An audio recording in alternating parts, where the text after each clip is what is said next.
On the top floor of Central Park Tower, David Miller signed contracts like a machine. But behind the glass walls, his life was emptier than the office after midnight. The office around him was immaculate, a reflection of his success and his control. The wide oak desk gleamed, not a paper out of place except for the stack of files waiting for his pen. The leather chair creaked softly when he shifted. The sound swallowed quickly by the thick silence that hung in the room. Outside the windows, Manhattan glowed in 1,000 points of light, stretching far into the distance. It was a sight many people would dream of, but to David it was only a backdrop, something far away, untouchable, like stars on a cold night. He glanced at his watch.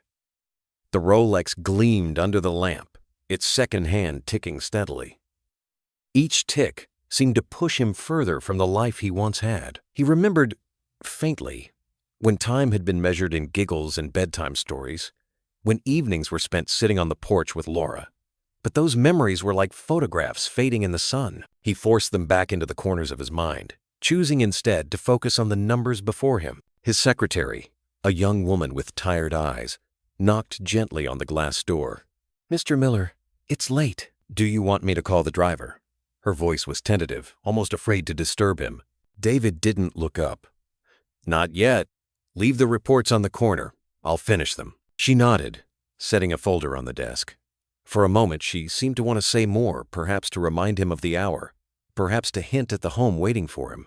But she stayed silent. She closed the door softly behind her, leaving him once again in the echo of his own solitude. The silence pressed in on him, heavier than the glass walls. He picked up the pen, signed his name, set it down, and picked it up again.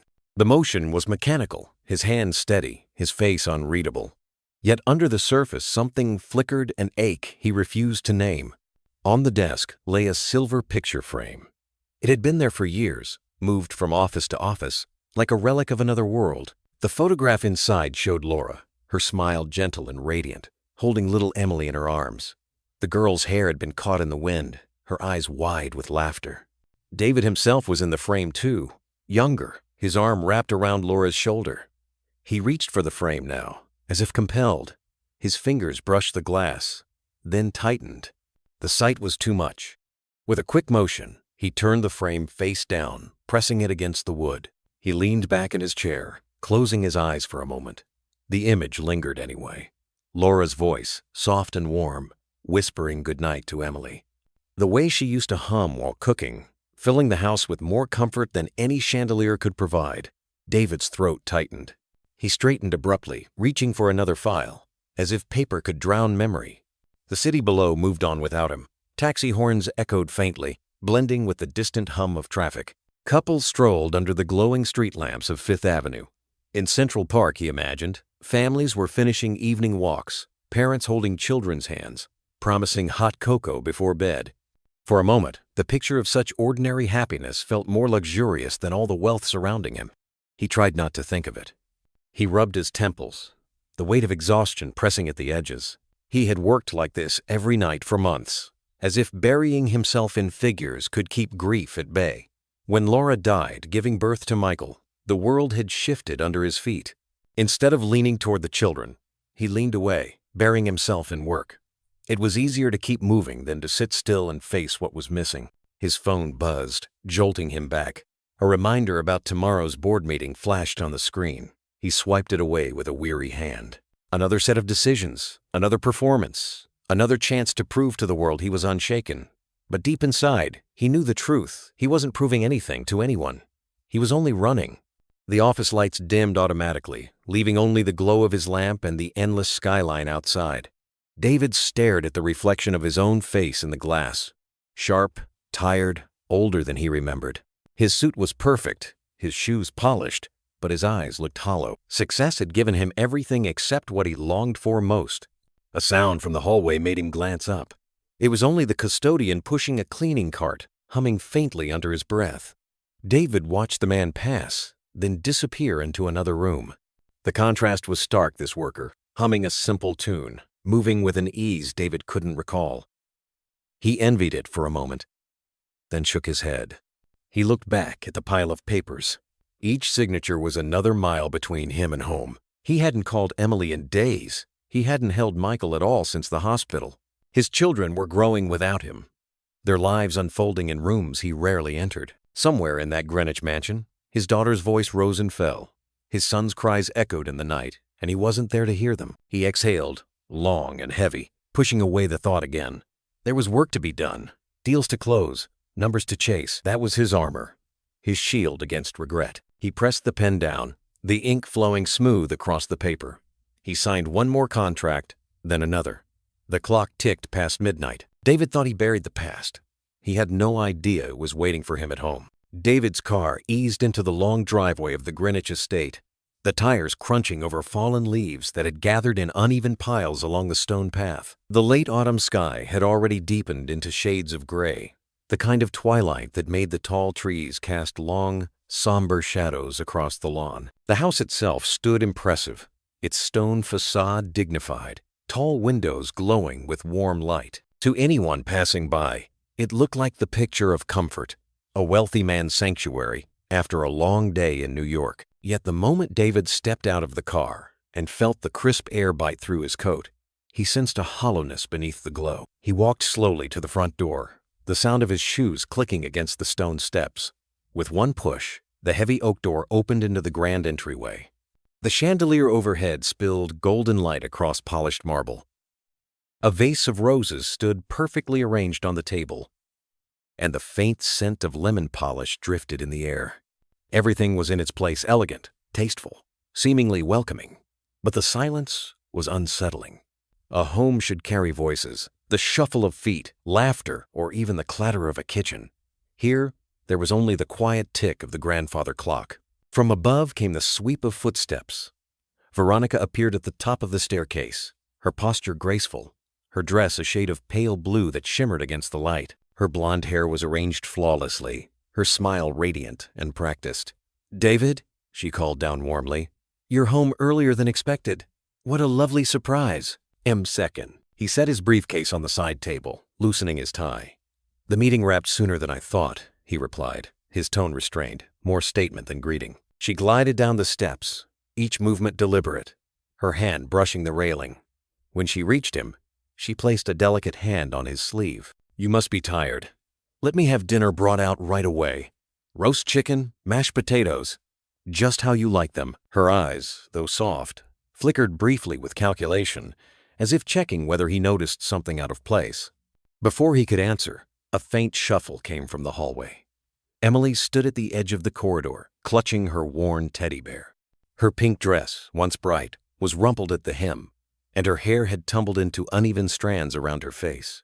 She looked so small against the wide archway. David's heart tightened. She should have been rushing forward with excitement, as she once did when Laura was alive, but her eyes brown like her mother's were clouded. She clutched the bear closer, her knuckles pale. "Hello, sweetheart," David said, softening his voice instinctively.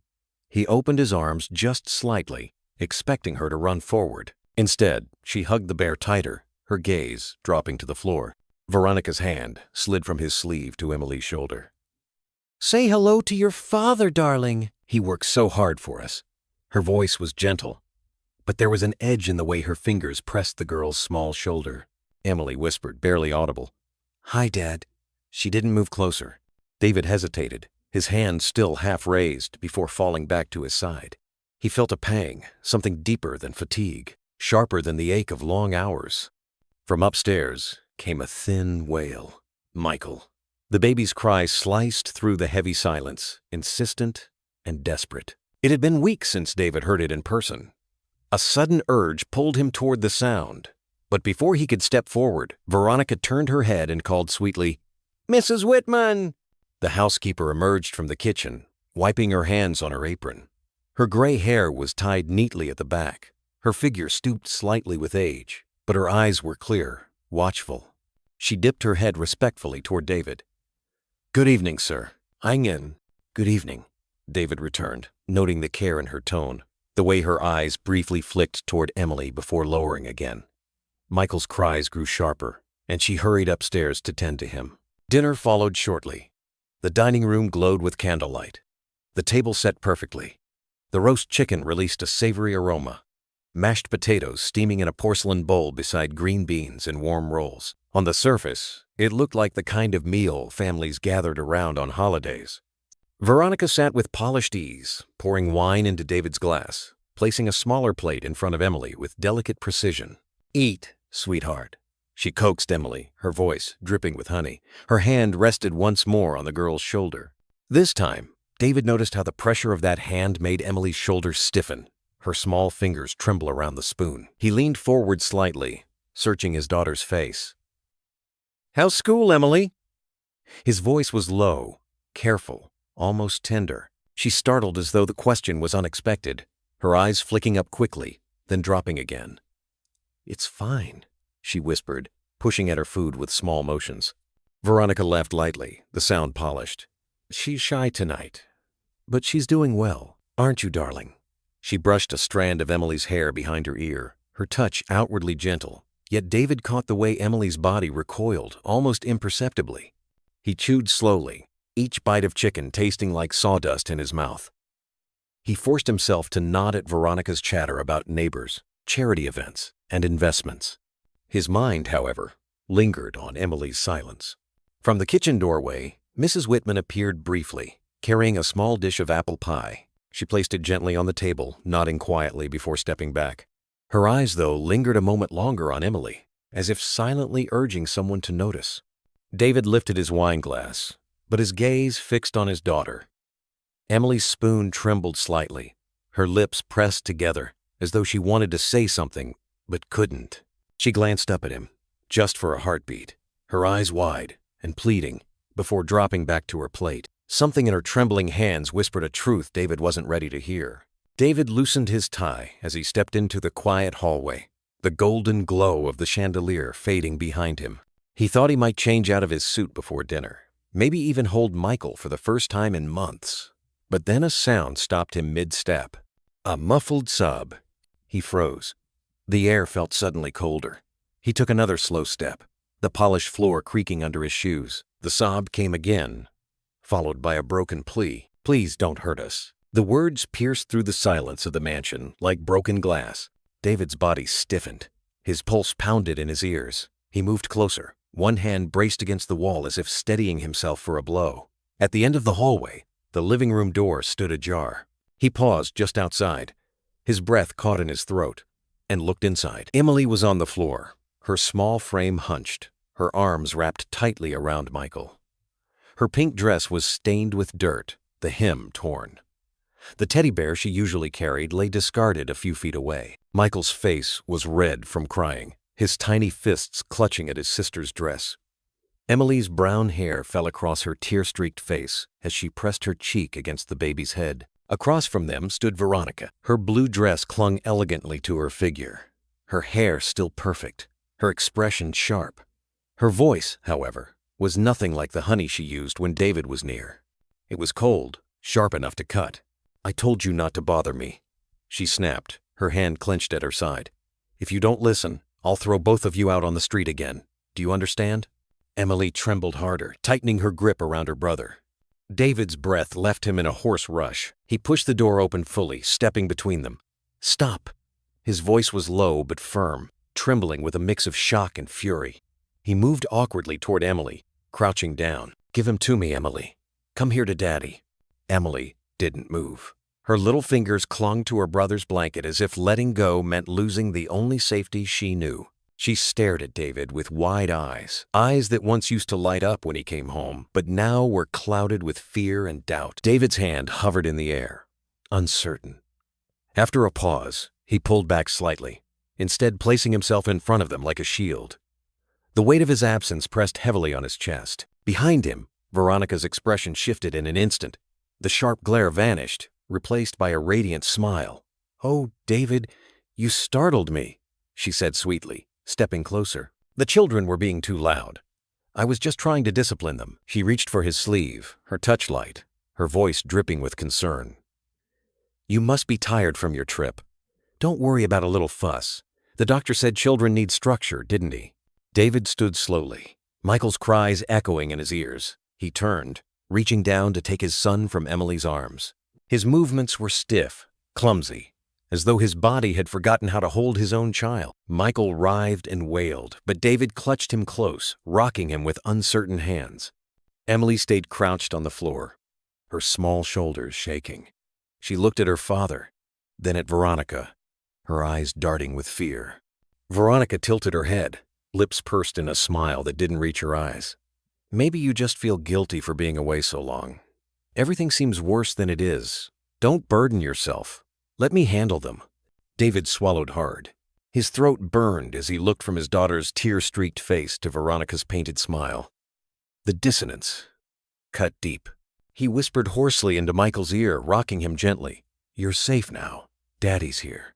The words felt foreign on his tongue, as if he hadn't spoken them in years. But Michael's cries softened slightly, his tiny hand clutching David's collar. Dinner passed in a blur. Veronica carried herself with her usual elegance, filling the silence with light conversation about investments and David's recent trip. Emily sat across from him, her spoon trembling as she lifted it. When Veronica leaned over to place meat in her bowl, her hand pressed firmly on the girl's shoulder.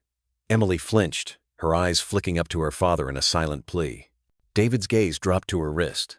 Faint purple marks, half faded, peeked out from under her sleeve. His stomach tightened. He forced his voice to remain calm, almost casual. "Emily, has someone at school been bothering you?" Her eyes widened in panic. She shook her head quickly. "No, Dad." Her voice was barely above a whisper. Veronica laughed softly. "Children bump into each other when they play. She's clumsy sometimes." Her tone was dismissive, her smile as polished as ever. David said nothing, though inside his chest a storm raged. For months, he had buried himself in work, telling himself Veronica's presence was enough. But now, looking at Emily's frightened eyes and Michael's frail body, he felt the crushing weight of his absence. When Michael fussed again, Veronica moved quickly to lift him. Her hands slid under his arms, gripping too tightly. The baby shrieked louder, his little legs kicking in protest. "Give him to me," David said sharply, rising from his chair. His voice trembled with urgency. For a brief moment, Veronica's eyes flashed, sharp as a needle. Then she smiled and handed the child over as if nothing were wrong. David gathered Michael against his chest, awkward but determined, patting his back until the cries softened. Emily lifted her head slightly, watching with a mix of surprise and hope. For the first time in months, her father's arms held her brother. The meal dragged on. Veronica kept smiling, filling the room with her practiced charm. But David's mind was elsewhere. Every glance at Emily revealed more her lowered eyes, her stiff posture, the quiet fear etched into her face. He excused himself early, carrying Michael upstairs. As he passed the doorway, he heard Veronica's voice behind him, low and sweet for him, but edged with venom for the children. "Don't make Daddy worry. You know what happens when you misbehave." "Oh." David froze on the steps, his grip tightening around Michael. He didn't turn back, but the words sank deep into him, leaving a knot of dread that no amount of denial could loosen. He had returned home for comfort, but what he found was fear. David retreated to his study after dinner, but the walls of the mansion seemed to follow him with whispers. He had always loved the order of this room, the shelves lined with law books and biographies, the heavy oak desk, the polished brass lamp. Tonight, however, none of it brought peace. He stood for a long time, hands braced against the edge of the desk, staring at the reflection of his face in the glass of a framed photograph. His eyes looked older, not just from fatigue, but from the weight of something he could no longer name. Michael's cries still echoed faintly in his ears, as if imprinted there. Emily's frightened glance across the dinner table replayed again and again. He pressed his fingers to his temple, trying to push the images away. For months, he had chosen blindness, burying himself in contracts and flights. Now, reality clawed at him with every sound of his children's trembling voices. Restless, he crossed the room to a cabinet that had not been opened in years. Inside were boxes of Laura's belongings, untouched since the funeral. He hesitated before lifting the lid. The faint smell of lavender drifted out, a memory of her presence. His throat tightened. Slowly, he sifted through photo albums, letters, and a silk scarf she had once worn to church on a chilly Sunday morning. Beneath it all lay a small drawer box, its wood faintly scratched. He slid it open, and an envelope slipped out. His name was written on the front, in Laura's handwriting. David froze, his heart thudding painfully. His hands trembled as he lifted it. For a long moment, he couldn't bring himself to break the seal. Finally, with a sharp breath, he tore it open. The words flowed across the page, slanted and delicate, yet steady. David, if I am no longer here, please protect Emily and Michael. Do not place your trust too quickly in anyone, no matter how kind they may appear. Believe in our daughter's eyes when she is afraid, because she will not know how to lie. She carries the truth, even when she cannot speak it aloud. Promise me this. Do not turn away from them. Be present. Be their father. The room blurred as David read the lines again and again. His knees weakened until he sank into the leather chair. He pressed the letter against his chest, the paper quivering with his uneven breaths. He saw Laura's face in his mind, the smile that had steadied him through long nights, the way her voice could soften even his sharpest anger, the memory of her final moments in the hospital bed, pale but still whispering his name, crashed into him with crushing force. "I'm sorry," he murmured into the silence, though no one could hear. "I failed them. I failed you." A knock broke through his grief. The study door creaked, and Emily stood in the threshold, Michael in her arms. The baby's small face was blotched from crying, his breaths shallow with exhaustion. Emily's eyes were red, her shoulders tense, as if she expected scolding just for standing there. David rose quickly, his chest tightening at the sight. "Emily," he said softly. He reached out. "Come here." She hesitated, glancing over her shoulder toward the hallway, then back at him. Slowly, carefully, she crossed the room. He lifted Michael into his arms, awkward but determined. The boy was lighter than he expected, too light. David rocked him gently, patting his back in uneven rhythm, whispering, "It's all right, son. Daddy's here." Emily sank onto the edge of a chair, her teddy bear balanced on her lap. She looked small, fragile, yet older than her years. "Dad," she whispered, her voice barely carrying. "Are you going to leave again?" The question cut deeper than the letter. His breath caught. He crouched to her level, his hand hovering above hers, but not daring to touch until she allowed it. "No," he said firmly, his voice breaking. "I'm not leaving you. Not again." Her lips quivered, and for a moment, he thought she might cry. Instead, she looked away. Clutching the bear so tightly its fabric stretched, she pulled her sleeve down, but not before David caught sight of a fading bruise along her wrist. He closed his eyes for a second, fighting the storm inside. The letter's words rang in his ears. "Believe in our daughter's eyes when she is afraid." When he opened them, his resolve hardened. He tucked Michael into the crook of his arm, covered him with a blanket, and guided Emily toward the sofa. He sat beside her, the three of them bound together in silence. Outside the window, the wind rattled faintly through the trees, scattering dry leaves across the lawn. The sound carried a chill, but inside, for the first time in months, David felt the fragile warmth of family. Emily sipped from the cup of warm milk Mrs. Whitman quietly brought in, her small hands wrapped around the porcelain. She glanced at the doorway more than once, as if expecting Veronica's shadow to fall across the room. David noticed and placed a hand firmly on the sofa cushion beside her. His presence, a wordless shield. Michael's breathing slowed as he drifted into sleep, his tiny fingers curled around David's tie.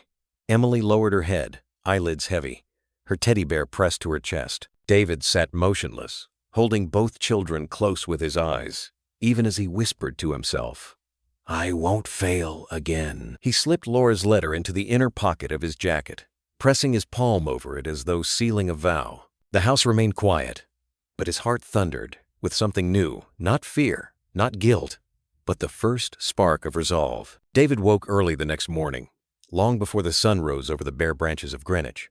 The house was silent except for the faint hum of the heating system. He sat at the kitchen table with a cup of coffee cooling in his hand, the steam curling upward and fading into the air.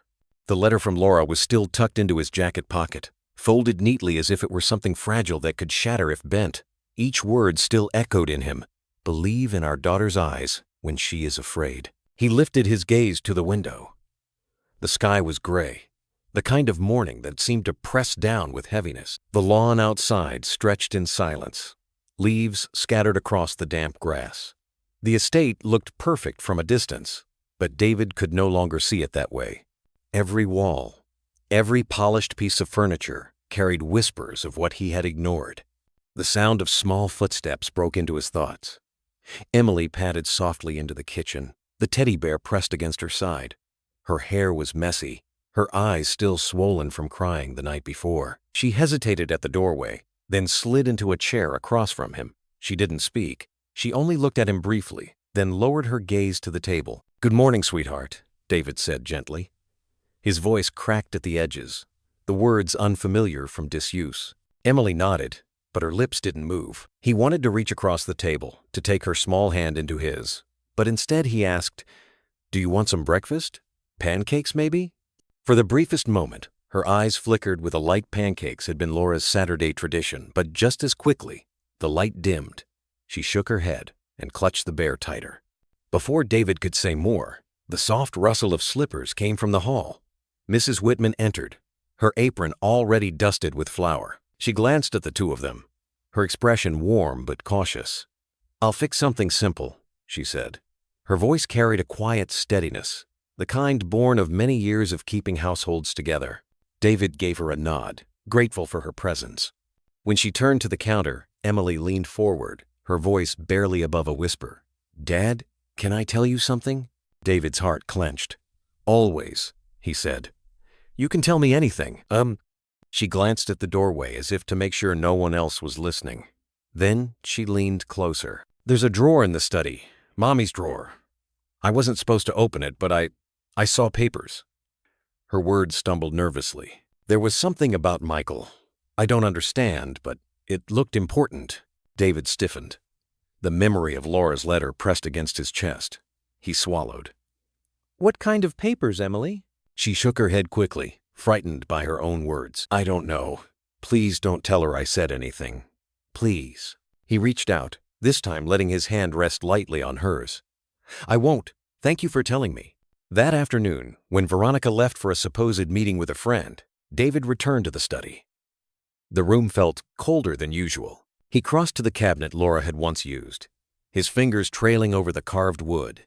At the bottom drawer, hidden beneath folders of household expenses, he found an envelope. Inside were documents, birth certificates, financial records, legal forms. His eyes scanned the pages until one line struck him like a blow. Michael's birth certificate. It confirmed what he already knew in his heart, but seeing it in black and white shook him. Michael was his son, his and Laura's. There was no question, no shadow. Yet attached to the certificate was another paper, a form granting proxy rights, drafted but not fully executed. Veronica's name appeared faintly at the margins, as though she had been preparing to claim more than what was hers. David's breath caught, his jaw clenched as he held the paper, the weight of betrayal settling in. It wasn't only neglect. It wasn't only cruelty whispered in the dark. Veronica had been plotting for something larger: control of assets, power within the family trust. He pressed his hand to the desk, steadying himself. For months, he had buried his head in work, thinking Veronica's presence gave his children the care they needed. Now, he saw clearly, she hadn't cared for them at all. They had been tools, obstacles, shadows of a woman she envied. A faint creak at the door made him startle. Emily stood there again, her eyes wide, her teddy bear dangling from one hand. "Did you find it?" she whispered. David nodded slowly. He held out the paper so she could see the official seal. "This says Michael is my son, your brother, my boy, and no one can take that away." Her lips parted, her eyes shimmering. "So, she can't say we don't belong?" He shook his head firmly. "No, Emily. You belong more than anyone in this house. And from now on, I'll make sure you're safe." A shadow crossed the doorway.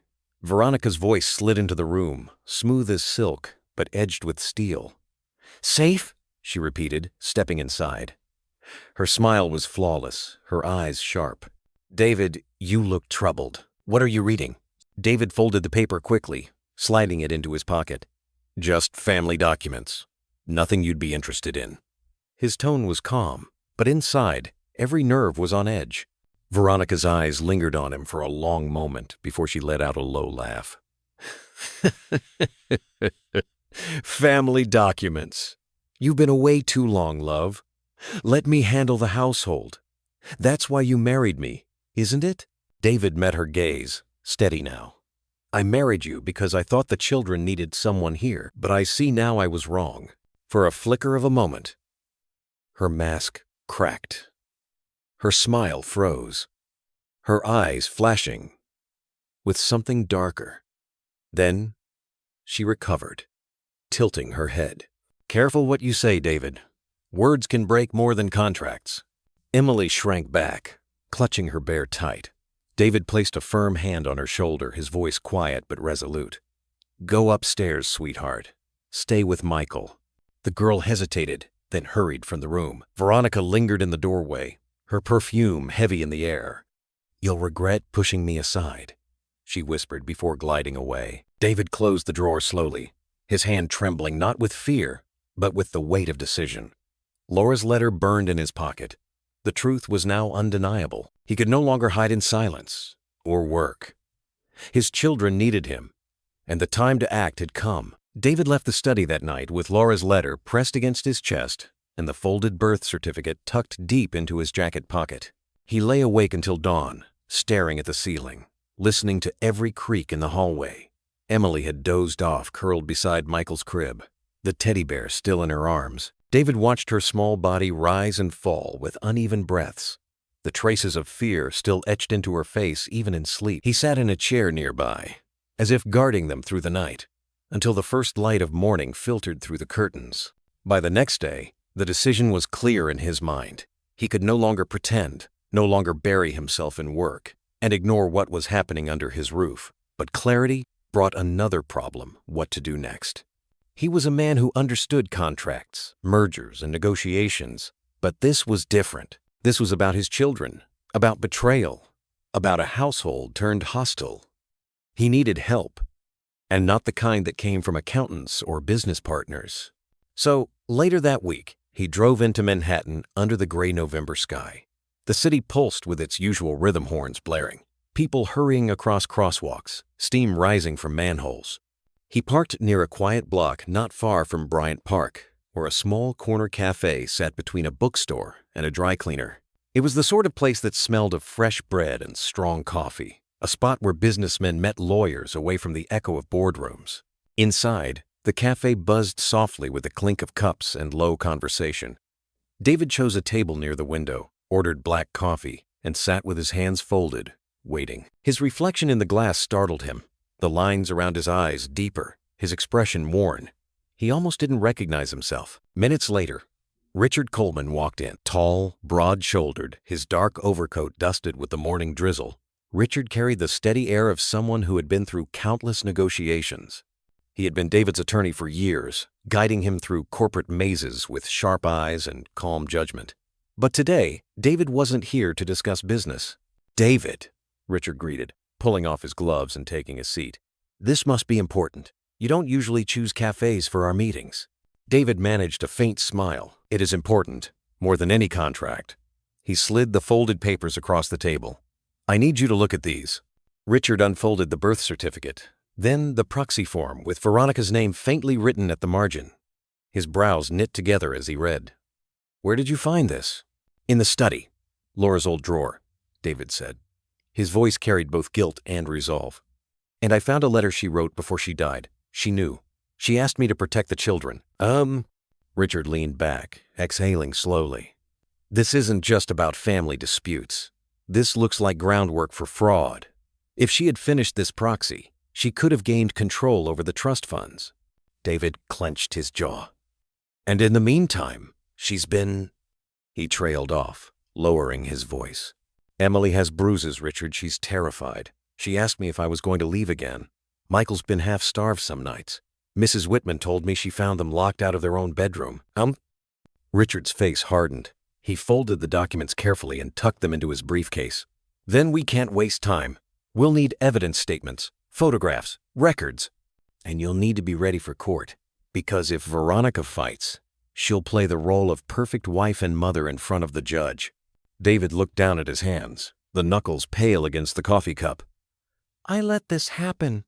I should have seen it sooner." "You can't rewrite the past," Richard said quietly, his tone steady but not unkind. "But you can decide what you do now. That's what matters." They sat in silence for a moment, the hum of the cafe filling the space between them. Outside, people hurried past, coats pulled tight against the wind. David felt like he was seeing them differently now, not as strangers rushing through another workday, but as reminders of the ordinary life he had abandoned. Fathers holding their children's hands, mothers balancing strollers and shopping bags, elderly couples walking slowly arm in arm. Richard pulled a notepad from his coat. "Here's what we'll do. First, Mrs. Whitman. If she's willing, her testimony will be invaluable. Second, photographs of Emily's bruises taken with timestamps. Third, we'll prepare an emergency petition for custody. Once we have that, the court can act quickly." "Oh." David nodded, the knot in his chest tightening but his resolve solidifying. "Do it, whatever it takes." Richard's gaze softened slightly. "You know, David, the law can protect your children, but they need more than lawyers. They need their father." The words landed heavier than any contract clause ever had. David swallowed hard, his mind flashing to Emily's wide, fearful eyes and Michael's small fists clutching his collar. When they left the cafe, the drizzle had turned into a cold rain. Richard shook his hand firmly. "I'll draft the petition tonight. Be ready. And David, listen to your kids. They'll tell you what you need to know, even without words." On the drive back to Greenwich, the wipers swept rhythmically across the windshield. David tightened his grip on the wheel. Laura's letter rested in his jacket, close to his heart, as if guiding him step by step. When he reached the house, the lights glowed warmly again, but he no longer saw comfort in them. He stepped inside and found Emily sitting on the rug in the living room, stacking wooden blocks for Michael. The boy clapped clumsily, knocking the tower down, and Emily laughed softly, though her eyes flickered nervously toward the kitchen doorway. David crouched beside her, picking up a block and handing it to her. "You stay here with me, Emily," he said gently. His voice was quiet but firm, a promise more than an instruction. She looked up at him, startled, then gave a small nod. Her lips parted as if to speak, but she only hugged her teddy bear tighter. For the first time in months, though, she didn't shrink away. That night, after Veronica had passed by with a smile too sweet, and Mrs. Whitman had slipped David a quiet nod from the corner of the room, David knew the path forward was set. The time for silence had ended. The storm was coming, but this time, he would not run from it. The morning of the hearing dawned gray over Manhattan, the kind of sky that seemed to press down against the glass towers. David Miller arrived at the courthouse in a dark suit, his hand clasping Emily's small fingers so firmly that he could feel her pulse quicken beneath her skin. On his other side, a social worker carried Michael, wrapped in a blue blanket, his head bobbing with drowsy confusion. To anyone passing by, they looked like an ordinary family stepping into the courthouse for a routine matter. Inside David's chest, however, the weight of the day settled like stone. The hallway smelled faintly of paper and coffee. Lawyers hurried past with files tucked under their arms. Heels clicked against tile, and the clerk's voice called out cases in a steady rhythm. Richard Coleman walked at David's side, calm as ever, the thick case file resting in his hands. He leaned closer and said quietly, "Stay steady. Don't let her rattle you. Today is about the truth." David gave a faint nod, though he could feel his palms dampening. He had weathered mergers worth billions, yet never had his hands trembled this way. The last time he had felt this unmoored was the day Laura slipped away in the hospital, leaving him with 2 children he hadn't known how to hold. The doors to the courtroom opened with a heavy groan. Inside, the benches stood neatly in rows, the American flag draped beside the judge's seat. The air felt hushed, reverent. Judge Eleanor Myers, a woman in her early 50s with clear, sharp eyes, presided from the bench. She adjusted her glasses as the clerk called.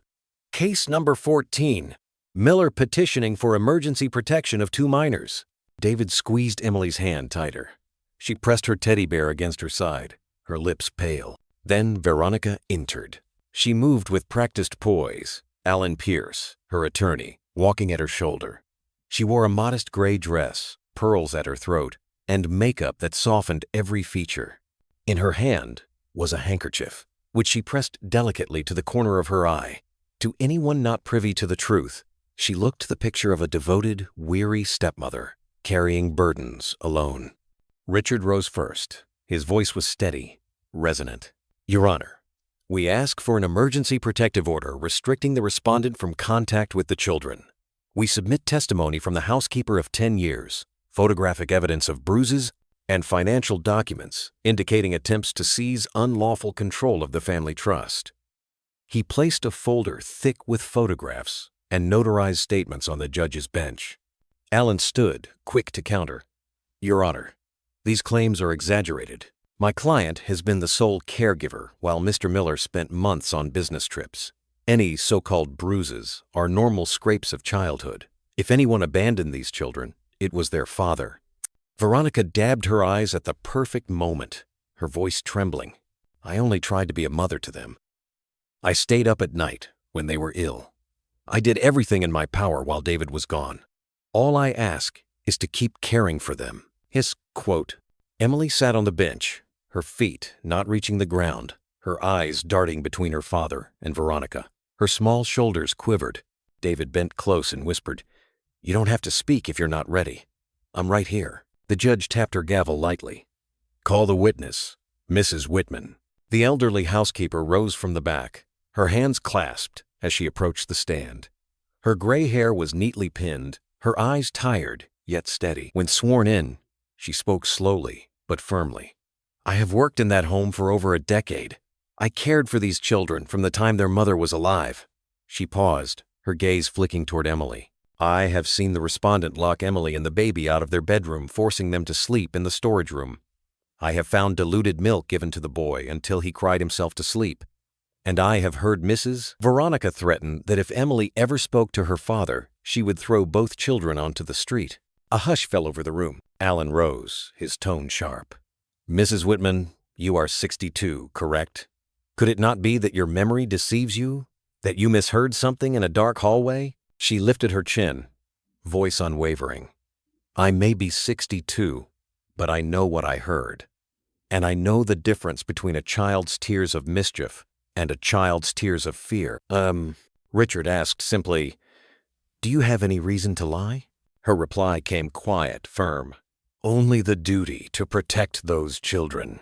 The photographs were passed up to the judge, images of faint purple bruises on Emily's small wrist, captured by Richard only days before. Judge Myers studied them, her expression unreadable. "These are concerning," Allen pressed. "Children fall. They bump into furniture. Nothing here proves my client caused this." The judge's gaze shifted toward Emily. Would the child like to speak? David's heart lurched. He leaned down, brushing a strand of hair from Emily's face. "You don't have to, unless you want to," he whispered. His hand waited, palm open. Emily hesitated, then drew in a shaky breath. I want to." The courtroom seemed to hold its breath as she was guided to the witness chair. Her legs swung nervously, her small voice barely carrying at first. "My name is Emily Miller. I'm 6 years old." She clutched her bear tight. Judge Myers spoke gently. "Emily, you only need to tell the truth. That's all." Emily's eyes flicked once toward Veronica, then back to her lap.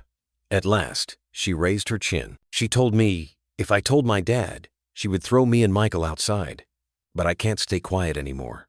I don't want my brother to grow up scared." Her voice cracked on the last word, but she did not cry. David pressed a hand to his mouth, his chest breaking open with both pride and grief. Richard let his pen fall to the table. No longer writing, Allen began to rise. "Your Honor, a child's words." The judge raised a hand. "Enough. The testimony stands." At that, Veronica lost her composure. She leapt to her feet, her chair screeching backward. Her voice rose, sharp and venomous. "Liar! You're just like your mother, always pretending to be perfect, always against me." The bailiff stepped forward, blocking her advance. Judge Myers' gavel struck 3 times, the sound echoing. "Order! The respondent will sit down at once." The judge's eyes narrowed as she looked at Veronica, then at David, then down at Emily, clutching her teddy bear. Her voice carried the weight of finality. "Based on testimony, photographic evidence, and the threatening behavior displayed, this court grants an emergency protective order. Custody of the minors is awarded to their father, David Miller. The respondent is barred from visitation until further review. Furthermore, the matter of financial misconduct will be referred to the district attorney's office." The gavel fell once more. David exhaled for the first time in what felt like years. Emily returned to his side, slipping her small hand into his. Michael was carried forward by the social worker. and David gathered both children into his arms, his head bending to shield them as if even the courthouse air might harm them. Cameras flashed outside when the hearing adjourned, reporters calling questions. Richard raised a hand, blocking them. "Please, respect the children's privacy." David said nothing. He only walked forward, Emily pressed close against him, Michael resting on his shoulder, his jacket wrapped around them both. For the first time, he wasn't walking away from family. He was walking toward it. 2 years had passed since the day the gavel struck in Judge Meyer's courtroom, and the Miller household bore little resemblance to what it had once been. The mansion no longer echoed with fear or hollow silence. Instead, it carried the ordinary, precious sounds of children's laughter drifting from the garden, the clatter of dishes after dinner, the occasional hum of lullabies sung in a father's awkward but earnest voice. On a mild spring morning in Greenwich, the sky stretched clear and blue, and the yard was alive with the first blossoms of the season. Emily, now 8, ran barefoot through the grass, her braids bouncing behind her as she called out for her little brother. Michael, toddling but determined, wobbled after her, his tiny shoes smeared with soil. They both stopped near the wooden fence, where rows of tomato plants were staked neatly. A hand-painted sign, letters slightly uneven but proud, hung above them. Mama Laura's garden. "Daddy, look!" Emily cried, her eyes bright as she cupped a small green tomato in her palm. "It's growing!" David Miller stood a few steps away, his hands tucked into the pockets of his jeans. He had left his tailored suits for the office. At home, he wore shirts rolled at the sleeves, the kind of clothing that allowed him to kneel in the dirt or chase after his son without hesitation. He smiled, walking over slowly. "You're taking good care of them," he said. His hand brushed the wooden sign gently. "Your mother would be so proud." Michael reached down, plucked a pebble from the earth, and pressed it solemnly into his father's hand. "For you," he said, with the seriousness only a toddler could muster. David crouched, slipping the stone into his pocket as he had done with every treasure Michael offered. "Thank you, buddy. I'll keep it safe." From the kitchen door, Mrs. Whitman appeared with a tray of butter cookies and 2 glasses of milk. Though her hair was grayer now, her steps were still steady, her eyes still kind. "Snack time, children," she called, her voice carrying warmth across the lawn. Emily darted forward, tugging David's hand. "Come on, Daddy, cookies." The 3 of them sat at the patio table, crumbs scattering across the plates, milk mustaches forming on both children. David laughed softly as Emily pointed at Michael's upper lip, and the little boy giggled in return, pressing both palms against his cheeks in embarrassment. For David, it was the sort of ordinary chaos he once thought he'd never know again. That afternoon, Richard Coleman stopped by. He carried a thin folder, far lighter than the case files he once shouldered. He shook David's hand firmly, then bent to pat Michael's head and smile at Emily. "It's official," he said. "The court finalized everything this morning. Custody is permanent. This family is yours, David, no questions, no shadows." David felt the words sink into him like sunlight after a long storm. "Thank you, Richard," he said quietly, his voice thick. Richard glanced at the children, his eyes softening. "Remember, justice isn't only in papers. It's in the way you raise them every day." After he left, Emily ran inside and returned with the star-shaped paperclip Richard had once given her. She held it up to the window where the light caught its edges. "Daddy," she whispered, "does this mean we'll always be together?" David knelt, gathering both children into his arms. "Yes," he said firmly, his cheek pressed against Emily's hair. "Always. No one will ever take us apart again." That evening, the house filled with the scent of garlic and tomatoes. In the kitchen, Emily rinsed the first ripe tomatoes from the garden, while Michael counted strands of spaghetti as if laying tracks for a toy train. David stirred sauce slowly, letting the rhythm of cooking steady his heart. The clatter of spoons, the children's giggles, even the occasional splash of water on the counter, it all felt like music to him now. When dinner was ready, Emily stood at the head of the table and cleared her throat. "Ladies and gentlemen," she announced with mock formality, "tonight the chef presents Miller family pasta with sauce from Mama Laura's garden." Michael clapped enthusiastically, and David bowed playfully as though honored by royalty. Afterward, they lingered in the yard as the sky turned gold and lavender. Emily leaned against her father, whispering, "Now we're really a family, aren't we?" David lifted her onto a chair, wrapping his arms around her. "Yes," he said, his voice steady with conviction. "And it will always be that way." Michael scrambled onto his lap, their shadows merging on the grass in a single shape. As night fell, David carried both children inside.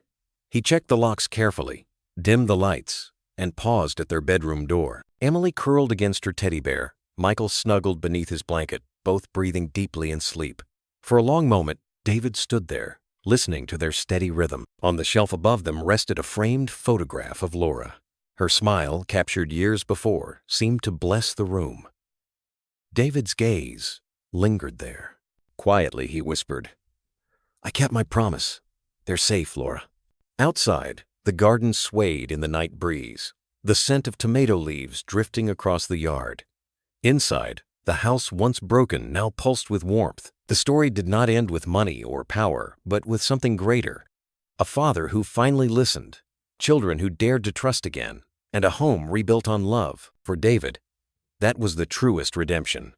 Not a victory in court, but the steady heartbeat of family, strong enough to outlast even the darkest storm. There are moments in life when silence gives way to sound, when a house that once echoed with loneliness begins to carry laughter again. Think for a moment of the Miller home. Once it stood cold, its walls heavy with secrets and fear. Yet today, it rings with the voices of two children playing in the garden, and a father who finally learned that presence is more powerful than any contract or business deal. Friends, if this story touched you, I'd love for you to leave a 1-inch in the comments. And if it didn't, or if you feel something could be told better, just type 0. Either way, your thoughts help us keep the conversation alive. What we witnessed through David's journey is something deeply human, the possibility of redemption at any stage of life. For years, he believed that wealth and success could substitute for fatherhood, that providing from afar was enough. But life has a way of bringing us back to what matters most. It was not the balance of a bank account that healed his children's fears. It was his choice to listen, to hold them, to whisper, "I'm here," in the quiet hours of the night. That is the power of love. It changes not only those who receive it, but also those who dare to give it. And perhaps that is the lesson for us all. Unconditional kindness can alter the course of a person's life. Every child, every soul, deserves to know they are loved and that they belong. No amount of status or position can replace the warmth of family. True happiness begins the moment we decide to live not just for ourselves, but for others. I wonder, as you listen, if memories stir within you. Do you remember those Sunday dinners where the table felt too small for all the chairs crowded around it, yet somehow there was always enough food to go around? Do you recall the sound of a screen door creaking as grandchildren ran in and out of the house? Or the quiet joy of pouring a cup of coffee for your spouse on a cold morning? These are not dramatic moments, but they are the golden threads that hold the fabric of life together, like the soft glow of a porch light left on through the night. Even the smallest act of tenderness can guide someone safely home. David's redemption did not come in grand gestures. It came in bedtime, stories read with patience, in small stones tucked into his pocket because his son handed them with trust, in the laughter he allowed to echo through the kitchen as tomato sauce simmered on the stove. These things may look ordinary, but they are the soil where love grows deep. And isn't that what so many of us, in our later years, come to realize? That the truest wealth lies not in what we earned, but in who we nurtured, in the bonds we restored, and in the promises we finally kept. So now I invite you, dear friends, to take a quiet moment. Ask yourself, what promise do you still hold in your heart, waiting to be fulfilled? Who might be waiting for your forgiveness, your call, or simply the comfort of your presence? Life offers us endless chances to begin again, and perhaps tonight is one of them. If this story moved you, share it with someone who may need the reminder that it is never too late to come home, never too late to choose love over distance, never too late to repair what was broken. Carry it with you, just as David carried Laura's letter close to his chest as a compass, a quiet voice reminding him of what truly mattered. Because, in the end, the measure of a life is not in our titles or possessions, but in the steady laughter of children we protect, the memories we honor, and the love we give freely without expecting return. That love, my friends, endures longer than marble walls or golden watches. It is the one legacy that time cannot erase.